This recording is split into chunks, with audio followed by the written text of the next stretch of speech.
எமது சேனலை சப்ஸ்கிரைப் செய்து எம்மோடு இணைந்திடுங்கள். உலகளவே கொரோனா பாதித்தவர்கள் எண்ணிக்கை 12 கோடியை தாண்டியது. கொரோனா பாதிப்பால் இதுவரை உயிரிழந்தவர்களின் எண்ணிக்கை 26,58,861 உயர்ந்துள்ளது. சீனாவின் ஊகான் நகரில் முதலாக கடந்த 2019ஆம் ஆண்டு டிசம்பரில் வெளிப்பட்ட கொரோனா இன்னும் உலக நாடுகளை உலுக்கி வருகிறது. உலகளவில் அமெரிக்கா, பிரேசில், இந்தியா உள்ளிட்ட நாடுகளில் அதிக பாதிப்பை ஏற்படுத்திய கொரோனா தொடர்ந்தும் வேகமாக பரவி வருகிறது. இந்நிலையில் உலகளவில் கொரோனா பாதித்தவர்களின் எண்ணிக்கை 12 கோடியை தாண்டியுள்ளது. கடந்த 24 மணி நேரத்தில் 4,34,659 கொரோனா பாதிப்புகள் உலகம் முழுவதும் பதிவாகியுள்ளது. கொரோனா பாதிப்பால் இதுவரை உயிரிழந்தவர்களின் எண்ணிக்கை 26,58,861 உயர்ந்துள்ளது. இலங்கையின் அதிருப்தியை கவனித்துக் கொண்டுள்ளதாக சீனா அறிவிப்பு. இலங்கையின் கொடி பொறித்த அச்சுடன் அமேசானில் விற்பனை செய்யப்படுகின்ற வீட்டுவாசல் விரிப்பு தொடர்பாக இலங்கையின் அதிருப்தியை கவனத்தில் கொண்டுள்ளதாக சீனா தெரிவித்துள்ளது. இலங்கை எழுப்பியுள்ள கரிசனை குறித்து விசாரிக்கப்பட்டு வருவதாகவும் கொழும்பில் உள்ள சீன தூதரகம் தெரிவித்துள்ளது. நாடுகளின் தேசிய கொடிகள் முழுமையாக மதிக்கப்பட வேண்டும். இந்நிலையில் இலங்கையின் அமைதி, செழிப்பு மற்றும் கௌரவத்துக்காக சீனா தொடர்ந்தும் ஆதரவளித்து வருகிறது என்று இலங்கையில் உள்ள சீன தூதரகம் ட்வீட் செய்துள்ளது. இதேவேளை இந்த விடயம் தொடர்பில் பீஜிங்கில் உள்ள இலங்கை தூதரகத்துடன் தொடர்பு கொண்ட இலங்கையின் வெளியுறவு செயலாளர் அட்மிரல் ஜெயநாத் கொலம்பகே சீனாவை தளமாக கொண்ட உற்பத்தியாளரை தொடர்பு கொள்ளுமாறு கேட்டிருந்தார். அமேசானில் இலங்கை கொடியுடனான வாசல் விரிப்பு ஒரு துண்டு $12 விற்பனை செய்யப்பட்டு வருகின்றமை குறிப்பிடத்தக்கது. ஆக்சிஜன் பற்றாக்குறை துடிதுடித்து இருந்த நோயாளிகள், சுகாதாரத்துறை அமைச்சரின் முக்கிய முடிவு. ஜோர்டானில் மருத்துவமனை ஒன்றில் ஆக்சிஜன் பற்றாக்குறையால் 6 நோயாளிகள் உயிரிழந்த சம்பவத்துக்கு பொறுப்பேற்று அந்த நாட்டின் சுகாதாரத்துறை அமைச்சர் பதவி விலகியுள்ளார். ஜோர்டானில் கடந்த சில தினங்களாக கொரோனா தொற்று எண்ணிக்கை அதிகரித்து வருகிறது. சுமார் 1 கோடி மக்கள் தொகை கொண்ட இந்த நாட்டில் இதுவரை 3,85,533 பேருக்கு கொரோனா பாதிப்பு ஏற்பட்டுள்ளது. அதில் 5,224 பேர் சிகிச்சை பலனின்றி மரணமடைந்துள்ளனர். கடந்த வியாழக்கிழமை ஒரே நாளில் அங்கு 8,300 பேருக்கு கொரோனா தொற்று கண்டறியப்பட்டுள்ளது. இதையடுத்து கொரோனா பரவலை கட்டுப்படுத்த அந்த நாட்டு அரசு பல்வேறு நடவடிக்கைகளை மேற்கொண்டு வருகிறது. அதன் ஒரு பகுதியாக அந்த நாட்டில் வெள்ளிக்கிழமை தோறும் முழு ஊரடங்கு அமல்படுத்தப்பட்டு வருகிறது. கொரோனா நோயாளிகளில் தீவிர சிகிச்சை தேவைப்படுவோருக்கு ஆக்சிஜன் மூலம் சுவாசம் வழங்கப்பட்டு சிகிச்சை அளிக்கப்படுகிறது. இந்நிலையில் ஜோர்டான் தலைநகர் அம்மானில் உள்ள ஒரு மருத்துவமனையில் சிகிச்சை பெற்று வந்த 6 நோயாளிகள் நேற்று காலை ஆக்சிஜன் பற்றாக்குறை காரணமாக மரணமடைந்துள்ளனர். சுமார் 1 மணி நேரம் வரை ஆக்சிஜன் தடைப்பட்டதால் தான் நோயாளிகள் மரணமடைந்ததாக முதற்கட்ட தகவல்கள் தெரிவிக்கின்றன. இதனால் மரணமடைந்த நோயாளிகளின் குடும்பத்தினர் மருத்துவமனையை முற்றுகையிட்டு போராட்டத்தில் ஈடுபட்டனர். அவர்களை கட்டுப்படுத்த காவல்துறையினர் குவிக்கப்பட்டனர். இதனிடையே இந்த சம்பவத்திற்கு தார்மீக பொறுப்பேற்று அந்த நாட்டின் சுகாதாரத்துறை அமைச்சர் நதீர் அபைத் இன்று பதவி விலகினார். ஆக்சிஜன் தடைப்பட்டதற்கான காரணம் குறித்து காவல்துறையினர் விசாரணை நடத்தி வருகின்றனர். இதற்கிடையில் இந்த சம்பவம் நடந்து மருத்துவமனைக்கு நேரில் சென்ற ஜோர்டான் மன்னர் அப்துல்லா மரணமடைந்தவர்களின் உறவினர்களை சந்தித்து அவர்களுக்கு ஆறுதல் கூறியுள்ளார். மியான்மர் ராணுவம் அட்டூழியம், துப்பாக்கிச் சூட்டில் மேலும் 4 போராட்டக்காரர்கள் உயிரிழப்பு. மியான்மரில் 2வது மிகப்பெரிய நகரமான மாண்டலேவில் ராணுவம் நடத்திய துப்பாக்கிச் சூட்டில் போராட்டக்காரர்கள் 4 பேர் உயிரிழந்துள்ளனர். தென்கிழக்கு ஆசிய நாடான மியான்மரில் ஜனநாயக ரீதியில் தேர்ந்தெடுக்கப்பட்ட அரசை கவிழ்த்து ஆட்சி அதிகாரத்தை ராணுவம் கைப்பற்றியுள்ளது. அந்த நாட்டின் தலைவர் ஆங் சான் சூகி, அதிபர் வின் மைன்ட் உள்ளிட்ட 100க்கும் மேற்பட்ட அரசியல் தலைவர்களை ராணுவம் கைது செய்து சிறையில் வைத்துள்ளது. கடந்த ஆண்டு நவம்பரில் நடந்த பொதுத் தேர்தலில் மோசடி நடந்திருப்பதாக குற்றம் சாட்டி ஆட்சி கவிழ்ப்பை நியாயப்படுத்திக் கொண்டிருக்கின்றது ராணுவம். நாட்டில் ஜனநாயகம் மீட்கப்பட வேண்டும் என்று கோரி 1 மாதத்துக்கு மேலாக தொடர் போராட்டங்களில் ஈடுபட்டுள்ளனர். மக்களின் இந்த தன்னெழுச்சி போராட்டம் சர்வதேச நாடுகளை மியான்மர் ராணுவத்துக்கு எதிராக தூண்டுவதால் இது ராணுவ ஆட்சியாளர்களுக்கு தலைவலியாக அமைந்துள்ளது. எனவே மக்களின் போராட்டங்களை ராணுவம் இரும்புக்கரம் கொண்டு ஒடுக்கி வருகின்றது. போராட்டக்காரர்கள் மீது துப்பாக்கிச் சூடு நடத்தி அவர்களை கொன்று குவித்து வருகிறது. ஆட்சி கவிழ்ப்பு நடந்த பிப்ரவரி மாதம் 1ஆம் தேதி முதல் இப்போது வரை ராணுவம் நடத்திய துப்பாக்கிச் சூட்டில் 70க்கும் அதிகமான போராட்டக்காரர்கள் பலியாகியுள்ளனர். ஆனால் ராணுவத்தின் இந்த அடக்குமுறையை மீறியும் மியான்மரில் நாளுக்கு நாள் போராட்டம் தீவிரமடைந்து வருகிறது. இந்நிலையில் ராணுவ ஆட்சிக்கு எதிரான போராட்டங்கள் தீவிரமடைந்து வரும் அதே வேளையில் போராட்டக்காரர்கள் மீது ராணுவம் துப்பாக்கிச் சூடு நடத்தும் சம்பவம் தொடர்கதையாகி வருகிறது. நேற்று மியான்மரில் 2வது மிகப்பெரிய மிகப்பெரிய நகரமான மாண்டலேவில் ராணுவம் நடத்திய துப்பாக்கிச் சூட்டில் போராட்டக்காரர்கள் 4 பேர் உயிரிழந்துள்ளனர். இந்திய உயர்ஸ்தானிகருடன் பேசப்பட்ட விடயங்களை வெளியிட்ட சாணக்கியன். இந்திய உயர்ஸ்தானிகரையும் முக்கிய உறுப்பினர்களையும் திருகோணமலையில் இன்று சந்தித்து பல்வேறு விடயங்கள் கலந்துரையாடப்பட்டதாகவும் இந்த சந்திப்பு எமது மக்களுக்கான எதிர்கால மாற்றத்தின் முதல் படி என்றும் தமிழ் தேசிய கூட்டமைப்பின் நாடாளுமன்ற உறுப்பினர் சாணக்கியன் தெரிவித்துள்ளார். இது தொடர்பில் அவர் மேலும் கூறுகையில், வடகிழக்கு மற்றும் எமது மாவட்டம் சம்பந்தமான பல விடயங்கள் பிரச்சினைகள் சம்பந்தமாக கலந்துரையாடப்பட்டது. அதில் முக்கியமாக எமது காணி அபகரிப்பு, தொல்பொருள் மற்றும் மகாவலி திட்டம் சம்பந்தமான பிரச்சினைகள் சம்பந்தமாகவும் அத்துடன் தகவல் தொழில்நுட்பத்துறையை வடகிழக்கில் நிறுவுவதற்கான பரிந்துரை செய்திருந்தேன்.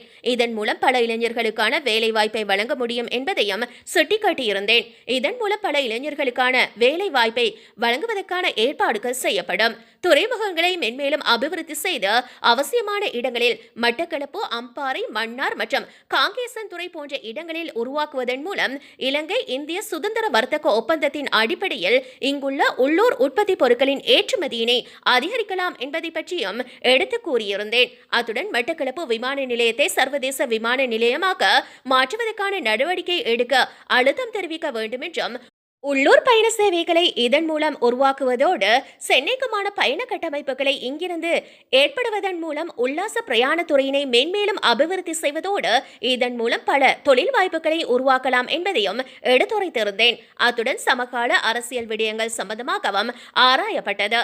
இந்த சந்திப்பு எமது மக்களுக்கான எதிர்கால மாற்றத்தின் முதல் படி என்றும் அவர் மேலும் தெரிவித்திருந்தார். ஜனாதிபதிக்கும் இந்திய பிரதமருக்கும் இடையில் தொலைபேசியில் முக்கிய கலந்துரையாடல். இந்திய பிரதமர் நரேந்திர மோடி இலங்கை ஜனாதிபதி கோட்டாபய ராஜபக்ஷவுடன் தொலைபேசியில் நேற்று முக்கிய பேச்சுவார்த்தை நடத்தியுள்ளார்கள். புதுடெல்லியில் உள்ள இந்திய பிரதமர் அலுவலகம் நேற்று பிற்பகல் இந்த தகவலை தெரிவித்துள்ளது. இருவரும் ஜெனீவாவில் ஐக்கிய நாடுகள் மனித உரிமைகள் சபை விவகாரத்தையொட்டி உரையாடினார்கள் என்று ஊர்ஜிதப்படுத்தப்படாத செய்திகள் தெரிவித்துள்ளன. எனினும் சர்வதேச அமைப்புகளில் இரு நாட்டு ஒத்துழைப்பு குறித்தும் இருவரும் உரையாடினர் என்று சாரப்பட்ட இந்திய பிரதமரின் அலுவலக செய்திக்குறிப்பில் கூறப்பட்டுள்ளது. அது ஜெனீவா விவகாரம்தான் என்று அவதானிகள் குறிப்பிட்டுள்ளனர். இரண்டு நாடுகளுக்கும் இடையில் இரு தரப்புகள் மற்றும் பல தரப்புகள் சம்பந்தப்பட்ட சர்வதேச அரங்குகளில் தற்போது பேணுகின்ற ஒத்துழைப்பு உட்பட பலதரப்பட்ட விடயங்களை மேலோட்டமாக பேசியுள்ளனர். இப்போதைய கோவிட் சவால் உட்பட விடயங்களில் இரண்டு நாடுகளின் உரிய அதிகாரிகள் ஒழுங்குமுறையான தொடர்பாடலை பேண வேண்டும் என்று இருவரும் இணங்கியுள்ளனர். இந்தியாவின் அண்டை நாடுகளுக்கான முக்கியத்துவத்தை இலங்கை முதலாக உள்ளது என்பதை பிரதமர் மோடி மீண்டும் வலியுறுத்தியுள்ளார் என்று இந்திய பிரதமரின் அலுவலக செய்திக்குறிப்பில் மேலும் தெரிவிக்கப்பட்டுள்ளது. ஜெனீவாவில் இலங்கைக்கு எதிராக இதுவரை 20 நாடுகள் வாக்களிக்க இணக்கம். ஜெனீவாவில் ஐக்கிய நாடுகள் மனித உரிமைகள் சபையில் இலங்கைக்கு எதிராக முன்மொழியப்பட்டுள்ள பிரேரணையின் இறுதி வடிவம் பெரும்பாலும் தீர்மானிக்கப்பட்டு வரையறை செய்யப்பட்ட நிலையில் 20 நாடுகள் வரையில் அதற்கு ஆதரவாக வாக்களிப்பதற்கு இணங்கியிருக்கின்றன என்ற தகவல்கள் வெளியாகியுள்ளன. இலங்கை அரசுக்கு ஆதரவாக திடமாக நிற்போம், பிரேரணையை எதிர்த்து வாக்களிப்போம் என 8 அல்லது 9 நாடுகள் மட்டுமே உறுதியளிக்கின்றன என்றும் கூறப்பட்டுள்ளது. ஐநா மனித உரிமைகள் சபையின் 47 நாடுகளில் 20 நாடுகளின் ஆதரவை இலங்கைக்கு எதிரான பிரேரணை மீது திரட்டியுள்ள பிரிட்டன், ஜெர்மனி, கனடா, மான்டினீக்ரோ, மசிடோனியா ஆகிய அனுசரணை நாடுகள் குறைந்தது இன்னும் 4 நாடுகளின் ஆதரவை உறுதிப்படுத்துவதில் தீவிரமாக இருக்கின்றன என்று கூறப்பட்டுள்ளது. அங்கத்துவ நாடுகளின் அரைவாசிக்கும் மேற்பட்டவற்றின் ஆதரவுடன் வாக்கெடுப்புக்கு செல்வதே தங்களுக்கு பலமானது, வலுவானது என்று இந்த பிரேரணையின் அனுசரணை நாடுகள் கருதுகின்றன. பிரேரணை மீதான வாக்கெடுப்புக்கு இன்னும் 8 நாடுகள் இருப்பதால் அந்த 4 நாடுகளின் ஆதரவை கூட்ட எட்டிவிடலாம் என்றும் அனுசரணை நாடுகள் தரப்பில் கூறப்பட்டுள்ளது. தமக்கு 10 நாடுகளின் ஆதரவு இருக்கிறது என இலங்கை கூறினாலும் அது வாக்கெடுப்பு சமயத்தில் 8 அல்லது 9 குறைந்துவிடும் என்று விடயமறிந்த வட்டாரங்கள் தெரிவித்தன.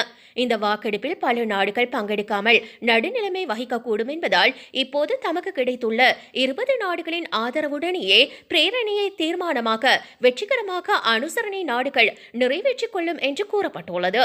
இதற்கிடையில் இந்த பிரேரணையை எதிர்த்து வாக்களித்து தங்களுக்கு ஆதரவு நல்கும்படி அங்கத்துவ நாடுகளின் தலைவர்களை இலங்கை நேரடியாக தொடர்பு கொண்டு கோரி வருகின்றது. அந்த வகையில் இந்திய பிரதமர் நரேந்திர மோடியுடன் இலங்கை ஜனாதிபதி கோட்டாபய ராஜபக்ஷ நேற்று தொலைபேசி மூலம் ஆதரவு கோரியுள்ளார். வேறும் சில நாட்டு தலைவர்களுடனும் அவர் பேசினார் என்று கூறப்பட்டது. ஏனைய நாடுகளின் தலைவர்களுடன் இலங்கை வெளிவிவகார அமைச்சர் தினேஷ் குணவர்தன தொடர்பு கொண்டு ஆதரவு கோரி வருகின்றார் என்றும் கூறப்பட்டுள்ளது. பாதிப்பில்லை, அந்த தடுப்பூசியை தாராளமாக பயன்படுத்தலாம். உலக சுகாதார நிறுவனம் அறிவிப்பு. அஸ்ட்ராசெனேகா நிறுவனத்தின் கொரோனா தடுப்பூசி ஐரோப்பிய நாடுகள் தவிர்த்து வருகின்ற நிலையில் உலக சுகாதார நிறுவனம் அதனை பயன்படுத்துவதில் எந்த பிரச்சனையும் இல்லை என்று கூறியுள்ளது. Denmark, Norway, Iceland, Italy, Romania உள்ளிட்ட ஐரோப்பிய நாடுகள் கொரோனா வைரஸ் பரவல் தடுப்புக்கு போராப்பட்ட அஸ்ட்ராசெனேகா நிறுவனத்தின் கொரோனா தடுப்பூசியினால் சிலருக்கு ரத்தம் உறைந்து விட்டதாக தகவல்கள் வெளியாகியுள்ளன. இதனால் அஸ்ட்ராசெனேகா நிறுவனத்தின் தடுப்பூசியை போட்டுக்கொள்ள பல ஐரோப்பிய நாட்டு மக்கள் தயக்கம் காட்டி வருகின்றார்கள். இதன் காரணமாக இந்த நாடுகள் கொரோனா தடுப்பூசி விநியோகத்தை குறைத்து வருகின்றன. இந்நிலையில் உலக சுகாதார நிறுவனத்தின் தடுப்பு மருந்து ஆலோசனை குழுவினர் இதுகுறித்து ஆய்வு செய்துள்ளனர். அதில் அஸ்ட்ராசெனேகா தடுப்பூசிக்கும் ரத்தம் உறைவதற்கும் தொடர்பு இருப்பதற்கான சாத்தியங்கள் எதுவும் இல்லை. கொரோனா இறப்புகளை ஆராய்ந்ததில் அதில் தடுப்பூசி காரணமாக இறப்புகள் ஏதும் நிகழவில்லை என்று தெரியவந்துள்ளது. எனவே மற்ற தடுப்பூசிகளைப் போலவே அஸ்ட்ராசெனேகா பயன்படுத்துவதில் எந்த பிரச்சனையும் இல்லை என்று உலக சுகாதார நிறுவனத்தின் செய்தி தொடர்பாளர் மார்கரெட் ஹாரிஸ் திட்டவட்டமாக குறிப்பிட்டுள்ளார். ஆப்கானிஸ்தானில் கார் குண்டுவெடிப்பு, 8 பேர் பலி, ஐநா பாதுகாப்பு கவுன்சில் கண்டனம். ஆப்கானிஸ்தானில் 20 ஆண்டுகளாக நீடிக்கின்ற உள்நாட்டு போரை முடிவுக்கு கொண்டுவர அந்த நாட்டு அரசுக்கும் தலிபான் பயங்கரவாத அமைப்புக்கும் இடையே கத்தார் தலைநகர் தோகாவில் அமைதி பேச்சுவார்த்தை நடந்து வருகிறது. 4 மாதங்களுக்கு மேலாக நடந்து வருகின்ற இந்த பேச்சுவார்த்தையில் இதுவரை எவ்வித உடன்பாடும் எட்டப்படவில்லை. இதனால் ஆப்கானிஸ்தானில் பயங்கரவாத தாக்குதல்கள் தொடர்ந்தும் நடைபெற்று வருகின்றன. இந்நிலையில் ஆப்கானிஸ்தானின் மேற்கு பகுதியில் உள்ள ஹேரட் மாகாணத்தின் தலைநகர் ஹேரட்டில் பயங்கரவாதிகள் வெடிகுண்டு நிரப்பிய காரை குடியிருப்பு பகுதியில் நிறுத்தி வெடிக்க செய்துள்ளனர். வெடிகுண்டுகள் பயங்கர சத்தத்துடன் வெடித்து சிதறியதில் அந்த பகுதியே அதிர்ந்து போனது. கரும்புகை மண்டலம் உருவானது. இந்த குண்டுவெடிப்பில் பாதுகாப்பு படை வீரர் ஒருவரும் பெண்கள், சிறுவர்கள் உட்பட அப்பாவி பொதுமக்கள் 7 பேரும் சம்பவ இடத்திலேயே உடல் சிதறி உயிரிழந்துள்ளனர். மேலும் 50க்கும் அதிகமானவர்கள் படுகாயமடைந்துள்ளனர். மேலும் இந்த குண்டுவெடிப்பில் 14 வீடுகள் முற்றிலுமாக இடிந்து விழுந்து தரைமட்டமாகின. படுகாயமடைந்த அனைவரும் அருகில் உள்ள வைத்தியசாலையில் அனுமதிக்கப்பட்டு சிகிச்சை பெற்று வருகின்றனர். அவர்களில் சிலரது நிலைமை கவலைக்கிடமாக இருப்பதால் பலி எண்ணிக்கை மேலும் உயரலாம் என்று அஞ்சப்படுகிறது. இந்த தாக்குதலுக்கு உடனடியாக எந்த ஒரு பயங்கரவாத அமைப்பும் பொறுப்பேற்கவில்லை. இதனிடையே இந்த தாக்குதல் நடந்த சில மணி நேரத்தில் ஐக்கிய நாடுகள் பாதுகாப்பு கவுன்சில் ஆப்கானிஸ்தானில் பயங்கரவாத தாக்குதலில் அப்பாவி பொதுமக்கள் கொல்லப்படுவது அண்மை காலமாக அதிகரித்து வருவதாக கூறி கடும் கண்டனம் தெரிவித்துள்ளது. எதிர்வருகின்ற தினங்களில் பூமியை நோக்கி நகர்கின்ற சிறுகோள், நாசா நிறுவனம் அறிவிப்பு. எதிர்வருகின்ற மார்ச் மாதம் 21ஆம் தேதி புதிய வகை கோள் ஒன்று பூமியை நோக்கி நகரவுள்ளதாக நாசா நிறுவனம் அறிவித்துள்ளது. பூமியிலிருந்து 20 லட்சம் கிலோமீட்டர் தொலைவில் உள்ள இக்கோள் எதிர்வருகின்ற மார்ச் மாதம் 21ஆம் தேதி பூமியை கடந்து செல்லும் என்று எதிர்பார்க்கப்படுகிறது. இந்த சிறுகோளுக்கு நாசா விண்வெளி ஆராய்ச்சியாளர்கள் 2001 FO32 என்று பெயரிட்டுள்ளனர். இந்த சிறுகோள் பூமியை கடக்கும் போது மணிக்கு சுமார் 1,23,000 கிலோமீட்டர் வேகத்தில் கடந்து செல்லும் என்று கூறப்பட்டுள்ளது. இதனால் பூமிக்கு எந்த பாதிப்பும் வராது என்றும் இந்த சிறுகோள் பற்றி குறைந்தபட்ச தகவல்கள் மாத்திரமே திரட்ட முடிந்ததாகவும் நாசா நிறுவனம் மேலும் குறிப்பிட்டுள்ளது. இந்த கோள் பூமியை கடந்து செல்லும் தருணத்தில்தான் இக்கோள் பற்றிய முழுமையான தகவல்கள் கிடைக்கும் என்றும் நாசா தெரிவித்துள்ளது. சூரிய கதிர்கள் இக்கோளின் மீது படும்போது வெளியாகின்ற பிரதிபலிப்பின் மூலமே இச்சிறுகோளின் தன்மையை தெரிந்து கொள்ள முடியும் என்று நாசா ஆய்வாளர்கள் மேலும் தெரிவித்துள்ளனர். இலங்கையை சர்வதேச குற்றவியல் நீதிமன்றத்தில் பாரப்படுத்த உதவுமாறு கோரி பிரேசில் ஜனாதிபதிக்கு கடிதம். ஐக்கிய நாடுகள் மனித உரிமைகள் பேரவையின் இலங்கை தொடர்பான தீர்மானத்தில் இலங்கையை சர்வதேச குற்றவியல் நீதிமன்றத்துக்கு பாரப்படுத்த வேண்டியமையை உள்ளடக்குவதற்கு உதவுமாறு கோரி பிரேசில் ஜனாதிபதிக்கு கடிதம் ஒன்று அனுப்பி வைக்கப்பட்டுள்ளது. பிரேசிலானது ஐநா மனித உரிமைகள் பேரவையின் உயர்ப்பான ஒரு உறுப்பு நாடாக விளங்குவதுடன் உலகின் அதிகாரமிக்க நாடுகளில் ஒன்றாகவும் இருப்பதால் ஐக்கிய ராஜ்யம், கனடா, ஜெர்மனி, மாண்டினேக்ரோ மற்றும் வட மாசிடோனியா ஆகிய நாடுகளால் இணைந்து சமர்ப்பிக்கப்பட்ட 2021ஆம் ஆண்டு மாசி மாதம் 19ஆம் தேதியிடப்பட்ட பூஜ்ய வரைவு என்று அழைக்கப்படுகின்ற ஐக்கிய நாடுகள் மனித உரிமைகள் பேரவையின் இலங்கை தொடர்பான தீர்மானத்தில் இலங்கையை சர்வதேச குற்றவியல் நீதிமன்றத்துக்கு பாரப்படுத்த வேண்டியமை உள்ளடக்குவதற்கு உதவுமாறு கோருகின்றோம் என தவ திருவேலன் சுவாமிகள், எஸ் சிவயோகநாதன் மற்றும் வணக்கத்துக்குரிய பிதா கந்தையா ஜெகதாஸ் ஆகியோர் தெரிவித்துள்ளனர். பிரேசில் ஜனாதிபதிக்கு எழுதிய கடிதத்தில் இவ்வாறு தெரிவிக்கப்பட்டுள்ளது. அதில் மேலும் தெரிவிக்கப்பட்டுள்ளதாவது, பிரேசிலானது ஐக்கிய நாடுகள் மனித உரிமைகள் பேரவையின் உயிர்ப்பான ஒரு உறுப்பு நாடாக விளங்குவதுடன் உலகின் அதிகாரமிக்க நாடுகளில் ஒன்றாகவும் இருப்பதால் ஐக்கிய ராஜ்யம், கனடா, ஜெர்மனி, மாண்டினேக்ரோ மற்றும் வட மாசிடோனியா ஆகிய நாடுகளால் இணைந்து சமர்ப்பிக்கப்பட்ட 2021 ஆண்டு மாசி மாதம் 19ஆம் தேதியிடப்பட்ட பூஜ்ய வரைவு என்று அழைக்கப்படுகின்ற ஐக்கிய நாடுகள் மனித உரிமைகள் பேரவையின் இலங்கை தொடர்பான தீர்மானத்தில் இலங்கையை சர்வதேச குற்றவியல் நீதிமன்றத்துக்கு பாரப்படுத்த வேண்டியமையை உள்ளடக்குவதற்கு உதவுமாறு கோருகின்ற மேன்முறையீட்டின் பொருட்டு இதனை நாம் வரைகின்றோம். இந்த நாடுகள் இந்த தீர்மானத்தை வரைந்தபோது பாதிக்கப்பட்டோரை கலந்தாலோசிக்க கூட இல்லை என்பதுடன் அவை தன்னிச்சையாக வரையப்பட்ட இப்பூஜ்ய வரைவு தீர்மானத்தை ஐநா மனித உரிமைகள் பேரவையில் சமர்ப்பிக்க முன்னர் தமிழர்களால் மேற்கொள்ளப்பட்ட இணைந்த மேன்முறையீடுகளை புறக்கணித்துள்ளன. பிரேசிலானது ஐநா மனித உரிமைகள் பேரவையின் ஓர் உறுப்பாக இருப்பதால் பூஜ்ய வரைவு தீர்மானத்தில் இலங்கையை சர்வதேச குற்றவியல் நீதிமன்றத்துக்கு பாரப்படுத்த வேண்டியமை உள்ளடக்குவதற்கு பரிந்துரை செய்வதற்கான சகல உரிமைகளையும் தாங்கள் கொண்டுள்ளீர்கள். பாதிக்கப்பட்டோராகவும் பாதிக்கப்பட்டோரின் பிரதிநிதிகளாகவும் பூஜ்ய வரைவு தீர்மானத்தில் இலங்கையை சர்வதேச குற்றவியல் நீதிமன்றத்துக்கு பாரப்படுத்த வேண்டியமை உள்ளடக்குவதற்கு உதவுமாறு தங்களிடம் நாம் மேன்முறையீடு செய்கின்றோம். இப்பூஜ்ய வரைவு தீர்மானமானது இலங்கை பாதுகாப்பு படையினரால் புரியப்பட்ட தமிழ் மக்களை கொத்து கொத்தாக கொன்று குவித்தமை மற்றும் தமிழ் பெண்கள் பாலியல் வன்புணர்வுக்கு உள்ளாக்கியமை அடங்கலான கொடூரமான குற்றங்களை பாதிக்கப்பட்டோரின் அடிப்படை எதிர்பார்ப்புகளையும் பூர்த்தி செய்யவில்லை. 832 இந்நிலவரத்தின் தீவிரவாத தன்மையின் காரணமாக தமிழர்கள் ஒன்றிணைந்து ஒரு மாதத்துக்கு முன்னர் 2021 ஆண்டு தை மாதம் 15ஆம் தேதியன்று இலங்கையை சர்வதேச குற்றவியல் நீதிமன்றத்துக்கு பாரப்படுத்த வேண்டியமை வலியுறுத்தி கடிதம் ஒன்றை அனுப்பியிருந்தனர். இவ்வழைப்பானது வடக்கு கிழக்கு சிவில் சமூகத்தினரால் ஒழுங்கமைக்கப்பட்ட பொதுவை தொடக்கம் பொலிகண்டி வரை என்று அழைக்கப்பட்ட ஆன்மீக பேரணியில் பங்கு பற்றிய பல்லாயிரக்கணக்கான தமிழர்களினால் மேலும் வலு சேர்க்கப்பட்டுள்ளது. இலங்கையை சர்வதேச குற்றவியல் நீதிமன்றத்துக்கு பாரப்படுத்தாமல் விடுவதானது கொடூரமான குற்றங்களை புரிந்தோர் நீதியிலிருந்து தப்பித்துக் கொள்வதற்கு வழிகோலுவதுடன் மாத்திரமில்லாமல் அது இலங்கையின் அரசியல் தலைவர்களும் பாதுகாப்பு படை பிரதானிகளும் தாம் நீதிக்கு முகம் கொடுக்க தேவையில்லை என்பதை நன்கறிந்து கொண்டு எதுவித தயக்கமும் இல்லாமல் தமிழர்களுக்கு எதிரான சர்வதேச குற்றங்களை புரிவதற்கான துணிச்சலையும் ஏற்படுத்திவிடுகிறது.